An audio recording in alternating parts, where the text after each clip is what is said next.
Welcome back to my YouTube channel BP step tutorials. आज जो है हम जेआईबी का जो पेपर फर्स्ट है उसका मॉड्यूल 1 का थर्ड यूनिट स्टार्ट करेंगे। ठीक है, इसमें जो हमारा थर्ड यूनिट है वो दे रखा है retail banking, wholesale and international banking. ठीक है, ADR, GDR and participatory notes, ये पूरे चैप्टर का नेम है, इसमें सब कुछ दे रखा है हमें। ठीक है, तो अब हम पहले देखेंगे जो रिटेल कस्टमर्स के रिटेल बैंकिंग होती है वो क्या होती है। रिटेल कस्टमर्स जो है या रिटेल बैंकिंग है उसको क्या है, क्या सब कहा जाता है। देखिए, रिटेल बैंकिंग जो हमारी होती है आप जानते हैं एज ए इंडिविजुअल कस्टमर, जैसे आप और हम हैं, ये हम रिटेल बैंकिंग करते हैं। ठीक है, रिटेल मीन्स हुआ कि एक इंडिविजुअल लेवल पे काम हो रहा है, हर एक जो हमारा कस्टमर है वो रिटेल बैंकिंग ले रहा है, कर रहा है। ठीक है, जैसे आप चेक दे रहे हो कि अपने इंडिविजुअल नेम पे दे रहे हो, या नेट बैंकिंग ले रखा है आपने अपने काम करने के लिए, सेविंग अकाउंट खोल रखे हैं, आरडी अकाउंट खोल रखे हैं, ये सब हमारा रिटेल बैंकिंग होता है। ठीक है ना। एफडीज वगैरह जो है वो करंट अकाउंट में बना सकते हैं, पर वो मतलब जो कॉर्पोरेट अकाउंट है, पर उनका जो लेवल होता है ना वो कंपनी के करंट अकाउंट्स होते हैं। ठीक है ना, मतलब होल सेल लेवल पे होता है पूरा। चलिए वो मैं आपको बाद में बता दूँ होलसेल वाला, पहले रिटेल बैंकिंग की कंप्लीट कर लेते हैं। देखिए, जैसे मैंने आपको स्टार्टिंग में बोला कि ये जो रिलेटेड होता है वो इंडिविजुअल कस्टमर से रिलेटेड होता है। ठीक है ना, मतलब आप और हम ये सब इंडिविजुअल कस्टमर्स हो गए। अब रिटेल प्रोडक्ट्स क्या होते हैं, देखिए इस चैप्टर में जो जो इंपॉर्टेंट है हम उसी पे मेन फोकस करेंगे, बाकी सारा नहीं ध्यान देंगे। तो रिटेल प्रोडक्ट्स तो पहले आपके डिपॉजिट्स हो जाते हैं। फर्स्ट जो आता है डिपॉजिट्स में क्या हो गया, आपका सेविंग अकाउंट है, आरडी अकाउंट है, एफडी अकाउंट्स हैं, जीरो बैलेंस अकाउंट है। अब देखिए, आप कहीं जॉब करते हो तो आपके सैलरी अकाउंट्स खुलते हैं, जनधन अकाउंट्स हैं, सीनियर सिटीजन डिपॉजिट अकाउंट्स हैं, ये सब जो आते हैं वो डिपॉजिट्स में आते हैं जहाँ पैसा जमा कर रहे हो। ठीक है ना, इसके बाद हमारा क्या होता है, रिटेल लोन प्रोडक्ट्स होते हैं। लोन प्रोडक्ट्स में क्या हो गया ना, जैसे आप हाउसिंग लोन ले रहे हो, एजुकेशन लोन ले रहे हो, ऑटो लोन ले रहे हो, ये सब आपका इसमें आता है। मतलब जो भी लोन आप एक इंडिविजुअल लेवल पे अपने लिए ले रहे हो, एग्रीकल्चर लोन हुए, चाहे क्रेडिट कार्ड्स ले रहे हो, तो वो सब आपका ना रिटेल लोन प्रोडक्ट्स में आता है। ठीक है, इसके बाद रिटेल की सर्विसेज कौन सी होती है, देखिए आप बैंक में जाके अपना लॉकर लेते हो। ठीक है, और बहुत सारी डिपॉजिटरी स्कीम्स होती हैं जिनमें जैसे ना फिक्स्ड लॉक इन पीरियड होता है, जैसे आप टैक्स सेवर एफडीज ले लो, या फिर जैसे आप सीनियर सिटीजन SC/SS का लेते हो, वो चीज़ अलग है कि वो गवर्नमेंट्स की हैं, लेकिन फिर भी ये सब जो है ना आपका सर्विसेज प्रोवाइड कर रहे हैं। डिपॉजिटरी लॉकेट्स होते हैं, लेकिन आप वहाँ पे बाकी चीज़ें भी बहुत सारी होती हैं, अलग अलग लेवल पे होता है। ठीक है ना, अब क्या हुआ, wholesale banking and international banking. इसमें रिटेल में वो इतने इंपॉर्टेंट है। ठीक है, wholesale banking and international banking क्या है, देखिए होलसेल में क्या हो गया ना, इंडस्ट्रीज और बिजनेस एंटिटीज़ की बात हो रही है। ठीक है ना, जैसे इंडस्ट्रीज और बिजनेस एंटिटीज़ की बात हो रही है यहाँ पे होलसेल लेवल पे, मतलब कॉर्पोरेट कंपनी की बात होगी। यहाँ पे हम इंडिविजुअल कर रहे हैं, और यहाँ पे होलसेल में कॉर्पोरेट की बात हो रही है, जिसके अंदर बहुत सारे इंडिविजुअल्स होते हैं जिस ऑर्गेनाइजेशन के अंदर। ठीक है ना, इसको हम कॉर्पोरेट या कमर्शियल बैंकिंग बोलते हैं। देखो, इसको हम कॉर्पोरेट या फिर कमर्शियल बैंकिंग बोलते हैं। ठीक है ना, अब एक चीज़ और देख लीजिए, यहाँ पे जो MCQs आते हैं वो कैसे आते हैं। कुछ तो आपको होगा कि ठीक है सिंगल एक कोई पॉइंट दे दिया उसको करो। एक कभी कभी ऐसे होते हैं कि आपको जैसे एक क्वेश्चन दिया कि ऐसे टाइप से दे दिया कि रिटेल प्रोडक्ट्स, एक एग्जाम्पल है, ऐसा आता नहीं है। ठीक है, जैसे saving account, RD account, term deposit account, और फिर एक जो आपको देंगे ना वो कॉर्पोरेट से रिलेटेड होगा। अब आपको क्या होगा, नीचे 1 2 3 इज राइट, 1 2 इज राइट, ऐसे करके ऑप्शन देते हैं। तो इस टाइप के क्वेश्चन जो है ना यूनिट 3 में अराइज हो जाते हैं। ठीक है ना, अब चलिए हम नेक्स्ट देख लेते हैं अपना। नेक्स्ट जो हमें दे रखा है प्रोडक्ट से रखे हैं होलसेल बैंकिंग से रिलेटेड। तो पहले फंड बेस्ड हो गया। फंड बेस्ड में क्या होता है ना, जैसे देखिए इसमें वैसा नहीं होता कि डिपॉजिट हो रहा है, या करंट अकाउंट में आपको भी पता है कोई वो इसमें ही डिपॉजिट तो आता है, पर उनको कोई इसमें इंटरेस्ट तो मिलता नहीं है। तो इसमें जो होते हैं ना हमारे प्रोडक्ट्स जो होते हैं ना वो डिफरेंट होते हैं। इसमें क्या होते हैं, फंड बेस्ड होते हैं, नॉन फंड बेस्ड होते हैं, वैल्यू एडेड सर्विसेज होती है। ठीक है, तो सारा देखते हैं हम। पहले फंड बेस्ड देखेंगे। फंड बेस्ड में क्या होता है, हम उनको टर्म लैंडिंग करते हैं। ठीक है, शॉर्ट टर्म फाइनेंस देते हैं, CC अकाउंट्स वगैरह आपने सब सुने होंगे। फिर वर्किंग कैपिटल फाइनेंस करते हैं, बिल डिस्काउंटिंग करते हैं, एक्सपोर्ट का क्रेडिट देते हैं, अगर किसी को इम्पोर्ट एक्सपोर्ट करना है तो उसके लिए हम क्रेडिट प्रोवाइड करते हैं। तो बहुत सारे फंक्शंस है फंड बेस्ड में। ठीक है, नॉन फंड बेस्ड क्या होते हैं, जैसे कभी कभी कहीं बिजनेस करने के लिए आपको बैंक गारंटीज चाहिए होती हैं, LCs चाहिए होते हैं। अगर आपको फॉरेन से बिजनेस करना है तो ये क्या होता है ना, बैंक में आप पैसा जमा करते हो, बैंक आपको गारंटी देता है, तो उस टाइप से। अभी आगे चल के हम bank guarantee letter of credits पढ़ेंगे, इससे बहुत ज़्यादा आता है GIB के जो फर्स्ट पेपर उसमें। एंड इवन ये जो टॉपिक्स हैं ना ये आपको GIB के तीनों मॉड्यूल में देखने को मिलेंगे। उसके बाद जब आप GIB क्लियर करके CIB की प्रिपरेशन करेंगे ना, तो वहाँ पे आपको इनका डेफिनेशन या इनका एक्सप्लेनेशन नहीं होगा, बस डायरेक्ट आप यूज़ करोगे इनको। तो आप मतलब इन टॉपिक्स को ना बहुत ध्यान से पढ़िएगा आगे के लिए भी। ठीक है, फिर है वैल्यू एडेड सर्विसेज कौन सी होते हैं, जैसे आपको कैश मैनेजमेंट करना है, RTGS होती है, कॉर्पोरेट की सैलरीज आती हैं वो आप करते हो। तो ये सारा वैल्यू एडेड सर्विस होती है, जो हम सर्विसेज उनको एक्सक्लूसिवली देते हैं। थोड़ी बहुत पता है होता है RBI की गाइडलाइंस के अंडर में ही है, लेकिन ये एक्सक्लूसिव सर्विसेज उनके लिए भी होते हैं। ठीक है, अब इंटरनेट बैंकिंग सर्विसेज होते हैं, आप उनको कॉर्पोरेट बैंकिंग देते हो, ठीक है। आपने उनको गेटवेज दे रखे हैं, जिससे कि इन गेटवेज के थ्रू ना जब कोई भी डेबिट कार्ड या उनके अकाउंट से पैसा आता है तो वो उन गेटवेज का यूज़ करके हमारा भी प्रॉफिट होता है ना, तभी वही चीज़ हम कॉर्पोरेट के थ्रू ही अपना प्रॉफिट कर सकते हैं, ठीक है। अब इंटरनेशनल बैंकिंग दे रखा है। इंटरनेशनल बैंकिंग क्या होता है ना, इसमें जैसे क्या होता है ना, फॉरेन एक्सचेंज से रिलेटेड मार्केट होता है, जहाँ पे हर कोई कंट्री से पैसा आता है, हम उधर भेजते हैं, तो होम करेंसी में होता है इंटरनेशनल बैंकिंग में, ठीक है ना।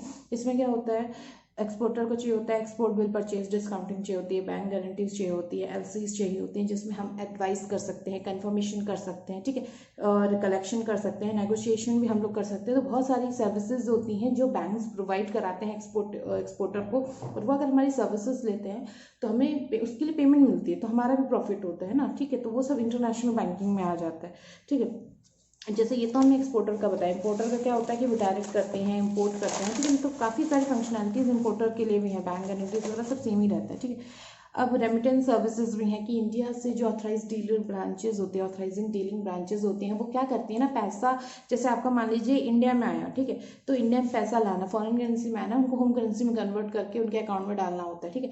और उसके बाद क्या होता है कि जैसे मान लीजिए आपको इंडियन पैसा है वो बाहर भेजना है, ठीक है। इंडियन पैसे को बाहर भेजने में तो हमारा लॉस होता है, मतलब जो रेवेन्यू उसमें पूरा लॉस होता है। लेकिन अगर कोई पैसा बाहर से इंडिया आता है तो उसमें बहुत प्रॉफिट होता है, तो हम उनको बहुत सारी सर्विसेज देते हैं, बहुत सारे ऑफर्स कभी प्रोवाइड कराते हैं, ठीक है। और जैसे अगर वो पेमेंट करते हैं, जैसे मान लीजिए हम फॉरेन घूमने गए, लंदन अमेरिका कहीं पे भी घूमने गए, वहाँ पे हम इन बैंक्स जो इंडियन बैंक्स हैं उनके कार्ड्स का यूज़ करके कोई पेमेंट करते हैं तो उस कार्ड को बहुत प्रॉफिट होता है कि उसमें उनको जो चार्जेस मिलता है ना, तो हम चाहेंगे ना कि देखिए हमें चार्जेस मिल रहा है, बैंक क्या चाहता है, प्रॉफिट चाहता है।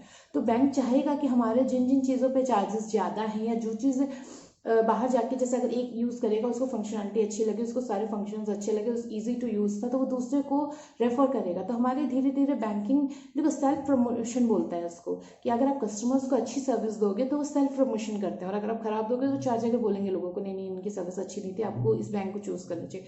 तो अगर हम अच्छी सर्विसेज देते हैं, और सोचिए अगर इंटरनेशनल कस्टमर्स को, एनआरआई कस्टमर्स जो हमारे हैं उनको अच्छी सर्विस देते हैं, तो वो जब प्रमोट करेंगे तो हमारे बहुत ज़्यादा प्रॉफिट होता है सर्विसेज के लिए, चार्जेस के लिए। अगर आप मेट्रो वगैरह वगैरह में जहाँ पे आपने हमारे डेबिट कार्ड क्रेडिट कार्ड के थ्रू पेमेंट करते हो किसी अदर बैंक के, ठीक। अब देखिए यूनिवर्सल बैंकिंग क्या होता है। यूनिवर्सल बैंकिंग होता है जैसे आपके इंश्योरेंस हैं, म्यूचुअल फंड्स हैं, ठीक है, कैपिटल मार्केट रिलेटेड प्रोडक्ट आप शेयरिंग में करते हो, वो यूनिवर्सल बैंकिंग होती है, ठीक है। अब यूनिवर्सल बैंकिंग के बाद एक हमारा आता है American depository receipt, global depository receipt. Important है, एक बार देखने वाला जरूर है, एक दो क्वेश्चन आ ही जाते हैं, या तो 50 नंबर के 0.5 आधे नंबर के होता है या फिर 1 नंबर का होता है, ठीक है। अब देखो डिपॉजिटरी रिसीप्ट क्या होती है, नेगोशिएबल इंस्ट्रूमेंट होता है जिसको हम लोकल जो स्टॉक मार्केट एक्सचेंज होता है उस कंट्री का, जैसे यहाँ पे अमेरिकन बात हो रही है, ग्लोबल बात हो रही है, दो हैं, ठीक है, और भी होते हैं अपने अलग अलग कंट्रीज के, तो उनमें हम ना नेगोशिएबल इंस्ट्रूमेंट होता है जिसको हम यूज़ करते हैं रिप्रेजेंट करने के लिए सिक्योरिटी को। कौन सी सिक्योरिटी होती है, किस फॉर्म में होती है, इक्विटी के फॉर्म में होती है, ठीक है ना। जो सिक्योरिटी जो नेगोशिएबल इंस्ट्रूमेंट शो कर रहा है, सिक्योर कर रहा है, वो इक्विटी के फॉर्म में होती है, जिसको हम फॉरेन में जो पब्लिकली लिस्टेड कंपनीज होती हैं उनको इश्यू करते हैं, ठीक है ना। मीन्स क्या हुआ, जैसे कि आपने फॉरेन से कोई, जैसे मान लीजिए इंडिया की कंपनी कोई बाहर जाके कर रही है बिजनेस, ठीक है, जैसे मान लीजिए रिलायंस है, कोई कंपनी, मेन ये कंपनीज ना केवल इंडिया में बिजनेस नहीं कर रही है, अमेरिका इंग्लैंड सब जगह अपना बिजनेस फैलाने की कोशिश करें, तो ये क्या करती है ना, ये वहाँ जाके जब अपने आपको रजिस्टर्ड करती हैं तो ये इक्विटी के फॉर्म में एक सिक्योरिटी रिप्रेजेंट करते हैं, तो ये वही चीज़ है, ठीक है ना। डिपॉजिटरी रिसीप्ट्स होती हैं वो ये वही चीज़ है, जैसे एक एग्जांपल था। अब ये बेनिफिट ऑफ डिपॉजिटरी रिसीप्ट्स, देखिए बेनिफिट दो टाइप से हो सकते हैं, जैसे अगर कोई कंपनी है उसको क्या बेनिफिट्स मिल रहा है कि ग्रेटर एक्सपोजर होता है मार्केट में, और कैपिटल जो है ना होल मार्केट में बढ़ती है, ठीक है ना। उसके बाद अगर आपने इश्यू जो डिपॉजिटरी रिसीप्ट्स हैं इनको इश्यू कर रहे हो, अब क्या होगा, लिक्विडिटी बढ़ेगी ना, और इससे आपका मार्केट में अगर एक लोकल मार्केट किसी अदर कंट्री की लोकल मार्केट में आप डिपॉजिटरी रिसीप्ट्स कर रहे हो, तो फिर उसमें वही चीज़ हुई ना कि इनकरेज करता है इन्वेस्टमेंट को अब्रॉड में। अगर आप जैसे मान लीजिए फॉरेन कंपनीज गए हैं, मतलब फॉरेन में जाके आपने अपना जैसे शेयर्स होते हैं ना, एक तरीके से ऐसे समझे, देखिए इजी वे में क्या हुआ, जैसे आप शेयर्स मार्केट में नहीं कंपनीज लॉन्च करती हैं हमारे शेयर्स हैं, तो डिपॉजिटरी रिसीप्ट उसी टाइप के इंस्ट्रूमेंट होता है जो मार्केट में ट्रेड होता है इक्विटी के फॉर्म में, ठीक है।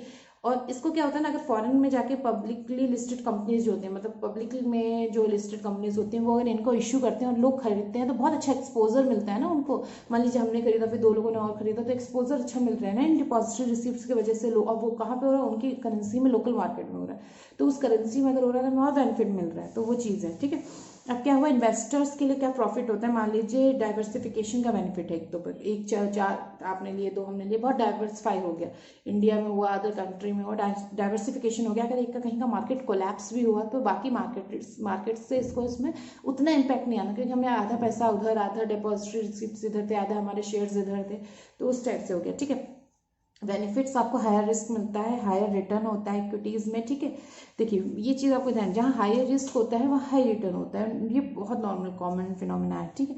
इसके बाद क्या होता है, कम्पिटिटिव रेट्स जो होते हैं डॉलर यूरो में, उनका हमें बेनिफिट्स मिलता है अगर बाहर के मार्केट में रहते हैं। इंडियन में तो आपको पता ही है कम चल रहा है ना। अब पार्टिसिपेटरी नोट्स क्या होते हैं, अब देखिए पार्टिसिपेटरी नोट्स क्या होता है ना, कि जैसे अब ये तो हमने जो बात की थी पीछे, ये तो बात हो रही थी कि हमारे देश की कोई कंपनी किसी अदर फॉरेन कंट्री में जाके कर रही है तो डिपॉजिटरी रिसिप्ट्स इशू करते हैं। पर अगर हमारा क्या हुआ, मान लीजिए हमारे यहाँ पे कोई फॉरेनर्स या एनआरआईज आए जिनको अलाउड नहीं है कि वो इंडियन स्टॉक मार्केट में डायरेक्ट इन्वेस्ट कर सकें, तो हम क्या करते हैं, उनको एक पार्टिसिपेटरी नोट्स इशू करते हैं, जो कि कॉन्ट्रैक्ट नोट्स टाइप के होते हैं, ठीक है। अब ये कौन इशू करता है, ये इशू करता है फॉरेन इंस्टीट्यूशनल इन्वेस्टर्स, ठीक है, जो एंटाइटल्ड करते हैं इन लोगों को, फॉरेनर्स को, एनआरआईज को, कि वो इंडियन शेयर मार्केट्स में भी इन्वेस्ट कर सके, ठीक है। और एफआईआई क्या होते हैं, उनको जो ये, अब देखिए ये एक इंपॉर्टेंट लाइन है कि जो एफआई होते हैं उनको अलाउड नहीं होता कि वो पार्टिसिपेटरी नोट्स जो है ना वो इशू करें। इनको इशू करें इंडियन नेशनल जो पीआईओ होते हैं उनको, person of Indian origin, right, and overseas corporate bodies जो होती हैं, इनको हम ये पार्टिसिपेटरी नोट्स इश्यू नहीं कर सकते। हम केवल पार्टिसिपेटरी नोट्स इश्यू कर सकते हैं एनआरआईज को, या फिर कोई फॉरेन सिटीजन हमारी कंट्री में आके शेयर मार्केट्स में इन्वेस्ट करना चाहे, ठीक है ना। इसी के साथ हमारे टॉपिक जो है ना, ये चैप्टर है यूनिट 3 कंप्लीट होता है। इसमें बस इतना ही था, मैंने केवल उतने ही नोट्स बनाए जितने इंपॉर्टेंट थे। पार्टिसिपेटरी नोट इंपॉर्टेंट है, डिपॉजिटरी रिसिप्ट्स इंपॉर्टेंट, आपको पता होना चाहिए। डिपॉजिटरी रिसिप्ट्स ये होते हैं कि जो फॉरेन लिस्टेड पब्लिक कंपनीज होती हैं जो वहाँ जाके अपना मार्केट इस्टेब्लिश करना चाहती हैं, वो ये डिपॉजिटरी रिसिप्ट्स इशू करती हैं एज ए सिक्योरिटी फॉर्म, एक सिक्योरिटी की तरह, इक्विटी के फॉर्म में, ताकि वहाँ के लोग इन्वेस्ट करें और डाइवर्सिफिकेशन और बहुत सारे जो बेनिफिट्स हैं वो उन कंपनीज को भी मिले और हमें भी मिले, ठीक है। और अगर वहाँ की करेंसी में होता है तो अगर किसी करेंसी का रेट डाउन भी तो भी वहाँ बेनिफिट मिलते हैं, ठीक है ना। और बाकी आपका रिटेल बैंकिंग के प्रोडक्ट्स जो हैं और कॉर्पोरेट बैंकिंग के रिलेटेड जो प्रोडक्ट्स हैं, ये एक इंपॉर्टेंट टॉपिक है इसमें, ठीक है। अब हम नेक्स्ट टाइम आपको यूनिट 4 कंप्लीट करवाएंगे, ठीक है। Thank you so much for watching this video. अगर आपको मेरा वीडियो पसंद आया तो प्लीज़ लाइक और सब्सक्राइब मेरे चैनल को जरूर कीजिएगा। Thank you.